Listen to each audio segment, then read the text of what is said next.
Vamos dar boas-vindas ao senador Jorge Seif, pelo estado de Santa Catarina, pelo PL. Meu querido senador, muito obrigado pela deferência de nos atender neste dia que, depois do dia tormentoso de ontem, parece que a calma chegou. E essa primeira pergunta, a calma chegou? Boa tarde, Segré. Prazer imenso estar falando com vocês de novo. Ana Paula Henkel, o amorzinho do Brasil. Ana Paula Rocha, Marcelo Suano, Arthur Nogueira e Marcelo Bella. Muito obrigado por participar aqui com vocês desse veículo corajoso, qual tantos brasileiros assistem diariamente.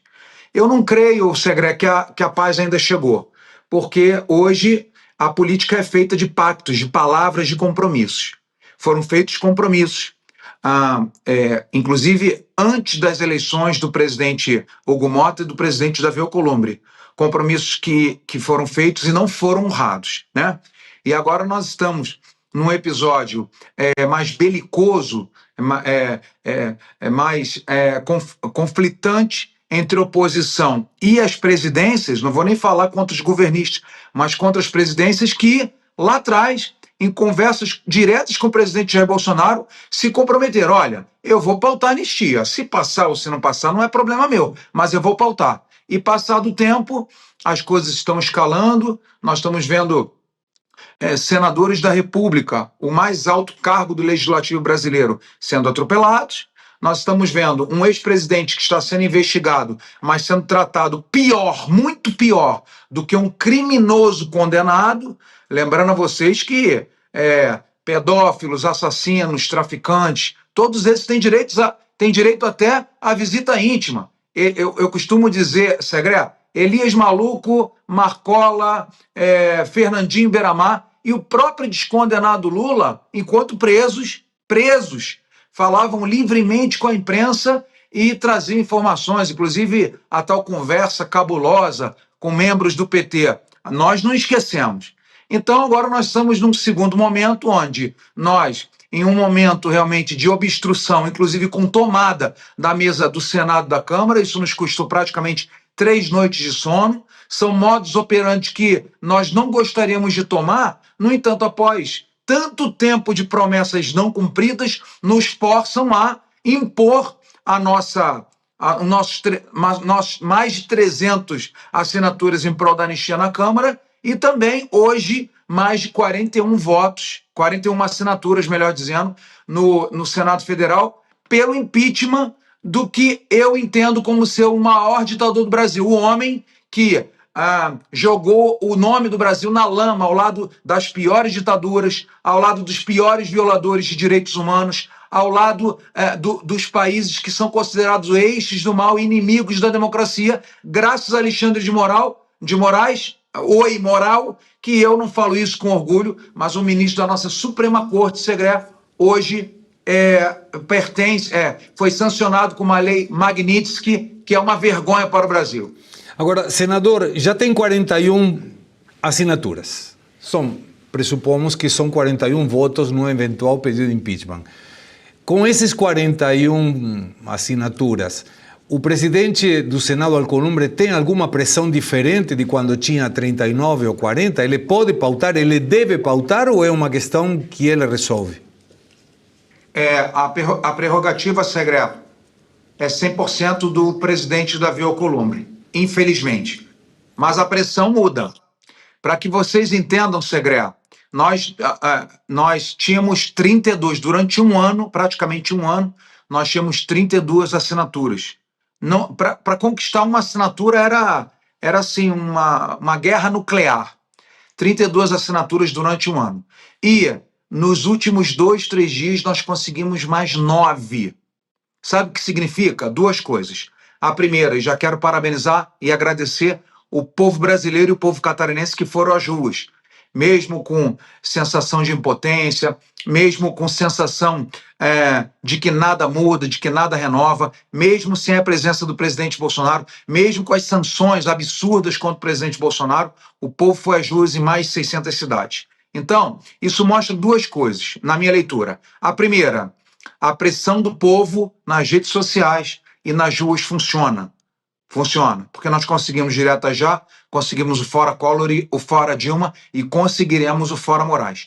A segunda leitura, que a impressão de que o STF hoje é uma máquina de perseguir, é uma máquina de desrespeitar a Constituição, é um órgão que envergonha o Brasil, é um órgão que é usado politicamente, é um órgão que deveria ser cego, mas tem lado e tem opositor e é perseguidor.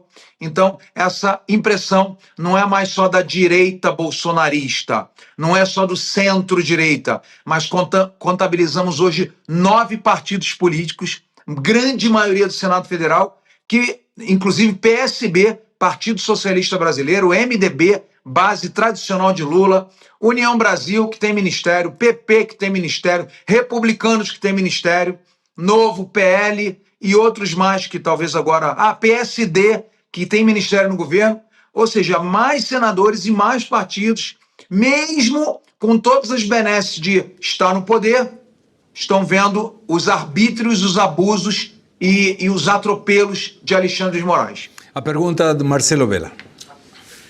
Senador Jorge Seife, que saudade do senhor. Tenho saudade das nossas motociatas, quando o senhor era nosso secretário da Pesca.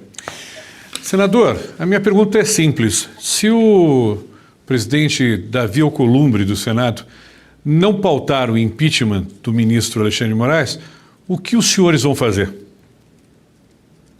Veja, com 41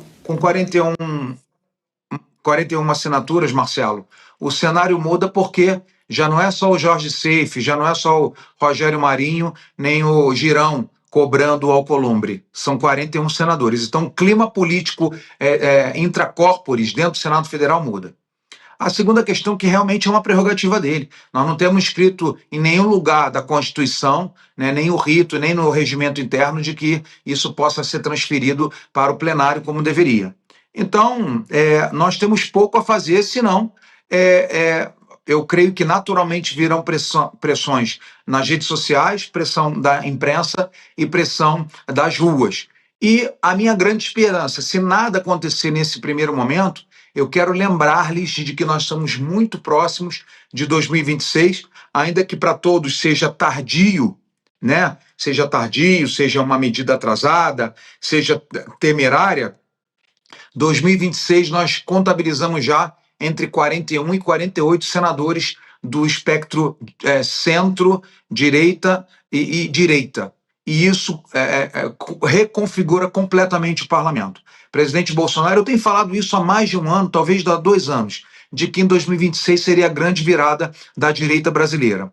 E agora o presidente Bolsonaro, logicamente pelas forças das redes sociais dele, ele tem falado, dê-me 50% da Câmara do Senado que eu vou mudar o Brasil. E eu creio que, se não for via pressão interna, pressão das redes sociais e pressão nas ruas, 2026, naturalmente, essas ações arbitrárias contra Bolsonaro, contra Marcos Duval, a queda do IOF, tudo isso somado vai nos fortalecer nas eleições de 2026, faremos maioria e faremos a presidência do Senado, o que aí, meus amigos, muda completamente o nosso Brasil. E é nessa linha, essa é a minha esperança e essa é a minha confiança, de que se nada mudar agora, mesmo com tudo que nós temos feito, em 2026 faremos maioria, em 2027 seremos a presidência do Senado Federal. Tomara. A pergunta de Ana Paula Rocha. Senador, boa tarde. Sem querer deixá-lo em uma saia justa, mas eu não posso deixar de mencionar algo que o Pavinato vem repetindo há meses, que a lei que trata dos crimes de responsabilidade, a Lei 1079 de 1950, no seu artigo 44 e seguintes, ela diz o seguinte, artigo 44, recebida a denúncia pela mesa do Senado, será lida no expediente da sessão seguinte e encaminhada a uma comissão especial eleita para opinar sobre a mesma. Então, ele vem dizendo já há algum tempo que bastaria um senador encaminhar essa denúncia para a mesa e que o presidente não teria essa prerrogativa de simplesmente sentar em cima da denúncia, engavetá-la e não colocá-la para a avaliação desta comissão. Isso seria uma no mínimo, uma prevaricação ou um descumprimento de seu dever funcional. Por que que os senadores não entendem dessa forma? Porque se o presidente está cometendo prevaricação ou descumprimento do seu dever funcional, outras medidas interna corporis deveriam ser tomadas contra ele. Por que os senadores não entendem esta interpretação, como o Pavinato vem defendendo já há algum tempo, com a qual eu concordo e que está expressamente escrita aqui no artigo 44? Ana Paula, boa tarde, muito bom falar contigo. Acompanho sempre aqui suas colocações, do Pavinato também, o qual inclusive convidei para ser meu jurídico no Senado Federal, mas ele tinha oportunidades melhores para a vida dele. Eu sou fã dele e acompanho o trabalho dele. Bom, primeiro que nós temos uma questão cronológica aí. Não esqueçam que hoje, no dia de hoje, nós conseguimos as 41 assinaturas. Segunda questão que é muito importante ressaltar para toda a audiência da Oeste, eu agradeço aí pelo espaço, pelo carinho de sempre de vocês. O nosso líder, Rogério Marinho, mencionou esse artigo, né, esse artigo constitucional, hoje na entrevista coletiva. Foi uma das palavras iniciais.